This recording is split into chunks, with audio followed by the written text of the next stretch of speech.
Tara, samahan niyo ako for today's video at tayo naman ay gigimik, maghahanap naman ng racket ang inyong Mommy Jen. Kaya hali na kayo! Ready na kami para for tomorrow's event. So ayan po, late upload na po ito. Gawa ng sobrang busy ko na din, char. Pero yung totoo, tinatamad ako mag-edit. Every time na nagsiset up ako ng isang venue, kasama ko talaga ang aking sugar papa kasi tinitrain na siya, char. Tinutulungan niya talaga ako para hindi ako mahirapan. Ako yung taga-measure, siya yung taga-dikit ng thumbtacks kasi nga masakit talaga siya sa kamay ay. Mahirap kasi talaga pagtansyahin o mag-set up ng isang curtain towel, ano ba tawag dito, ng tela sa ating lamesa paglalo na pag circle or di kaya square. Kasi kailangan talaga pantay yung dulo niyan, o di bala? Diyan ako gidra na budlayan, timayad-ayad. But in fairness naman, kitang-kita nyo naman, di ba? Napakaganda na ng aking ginagawa. Dito ako masaya pag nakikita kong maganda ang outcome ng aking ginagawa. Mas lalong na-inspired ako pag ganito talaga ang makikita ko. Pero medyo nakulangan pa ako sa talent. Of course, hindi ko talaga pinag-aralan to. Talagang ano lang, experience ko lang.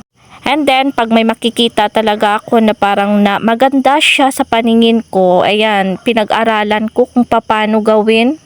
Mula noon pa man, mahilig na talaga ako mag-set up, kaya hanggang ngayon, dala-dala ko pa rin siya. Talagang sobrang maarte lang ako sa buhay kasi kahit sa bahay namin, mga simpleng okasyon, kailangan may kagandahan din siya. Pero syempre binabagay ko na rin, o diba, bandiado lang to kag plato, butang mo sa lamisa mo, kinanglan mo gid bala nga skirtingan ba, umbot na lang gid kadlawan, ti mo kataw. Pero syempre, pag ganyan mga occasion, kasal, birthday, fiesta, yun, dapat pabunggahan na. So dito sa bahay, hindi na namin kailangan mag-hire pa ng tagapag-ayos kasi nga ako number 1 na talaga dito. Kasi pag may kumuha ng taga-ayos tapos hindi ako nakokontento, hay nako, tinatanggal ko yan at tinaayos ko pa ng kanila, inaliwat ko pa, char.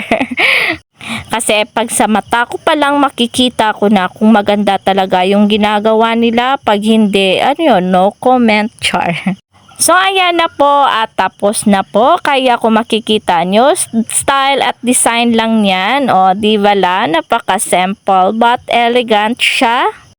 Inabot na kami ng hating gabi sa kakaayos, o diba? So ready na yan for tomorrow's event. Ang dami ko talagang alam na hindi nyo alam, char. So hanggang dito na lang muna tayo, guys. Thank you again for watching.